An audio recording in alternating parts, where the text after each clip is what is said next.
Now, what do you do when people come to you and they're on antidepressants? Well, I have a book called Spontaneous Happiness, which is about emotional wellness. There's a lot there about antidepressants. First of all, they don't work so well. That's very hard. Sometimes they work, sometimes they don't. It's hard to distinguish them from people. placebos. Right. The popular ones, the SSRIs. Yeah. And now, because they don't work so well, you know what doctors do? They add one. They add an antipsychotic drug. Yeah. Horrifying. These are like for major mental illness. They're not things you just add on to make the antidepressant work better. We've talked about that one ad nauseum on this podcast. Because it turned out to be the most prescribed drug in America. I can't believe that. That's just astounding. Well, the word is that 25% of women between 40 and 50 are on antidepressants, and 10% of adults in the country. All right, now here's another thing. That's a crazy number. Well, first of all, the pharmaceutical companies have done a great job of convincing people that ordinary states of sadness are problems of brain biochemistry that need to be treated with a drug. We're not supposed to be happy all the time. Right. Secondly, there's a big problem with a lot of the medications that we use, and antidepressants are a good example. Most of the medications we use are counteractive. They oppose some process in the body. Right. So when you do that, the body pushes back against it. That's called homeostasis. An easy example you can relate to is if you have a stuffed up nose, you spray a drug in it that decongests you. Miraculous, right? You can breathe, and depending on which drug you use, 2 hours, 4 hours it lasts, but when it wears off, you have rebound congestion. That's worse. If you use another dose of the drug then, very easy to slide into... How dare you, Jamie?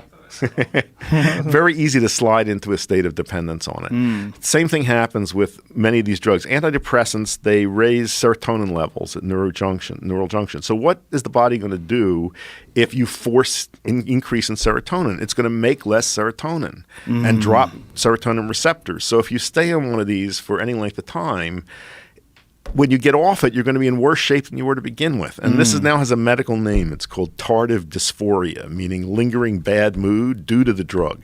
So the drug actually prolongs or intensifies the depression.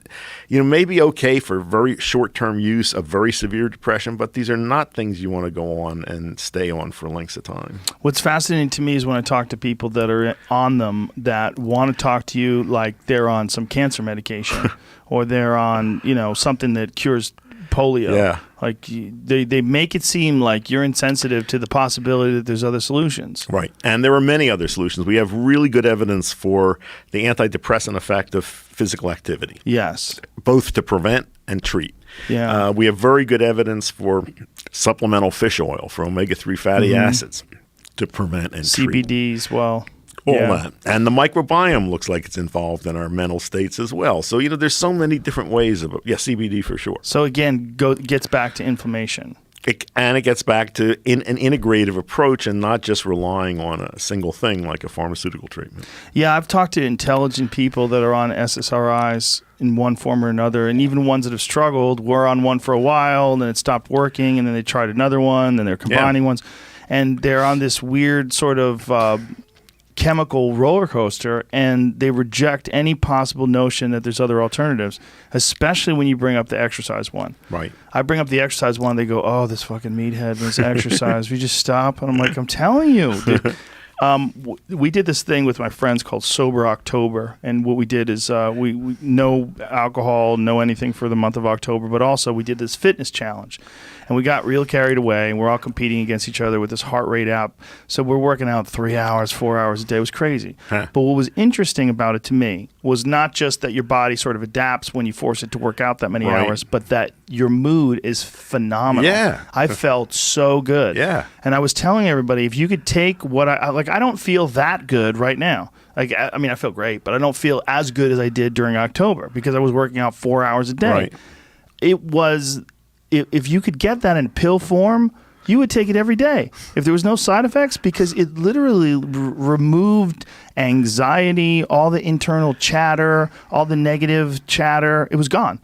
Everything seemed amazing. True. And their side effects of physical activity are great. You know, it revs up immune function, improves digestion, improves sleep, all that.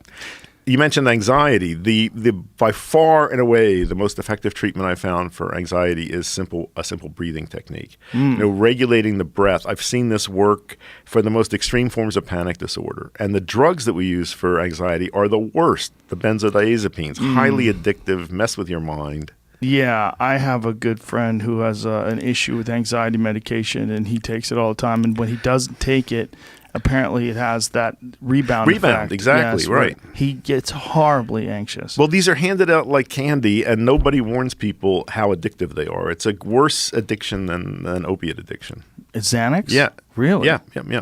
Wow, I did not know that. Harder to get off of than opioids. Wow.